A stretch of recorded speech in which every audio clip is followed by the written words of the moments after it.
na-survive ni Vice President Sara ang kaliwat kanang atake sa kanya ng 3 taon. Pati impeachment na survive na rin niya.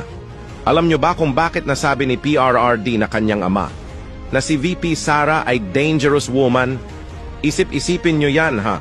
Ang mismong ama ang nagsabi na mas delikado si VP kaysa sa kanya. Alam nyo ba kung bakit? Si VP ay walang political alliance na matatawag. Lumalakas siya ng walang pader na sinasandalan kundi ang taong bayan lamang. Ngayon bakit ba siya dangerous kapag naupo? Dahil nga wala siyang political alliance.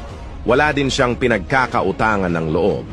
Sa makatuwid, kaya niyang imbestigahan, kasuhan, at walisin ang sinumang politikong gumawa ng kagaguhan. Remember, hindi siya mayembro ng kahit anong partidong politikal. Hindi gaya ng iba na may pinagkakautangan ng loob. Kaya kung magiging presidente siya, napakadelikado niya para sa mga kurakot dahil gumagalaw siya ng mag-isa. Kung si PRRD may mga pinagkakautangan ng loob, si VP Sara wala. Kaya magdasal na kayo.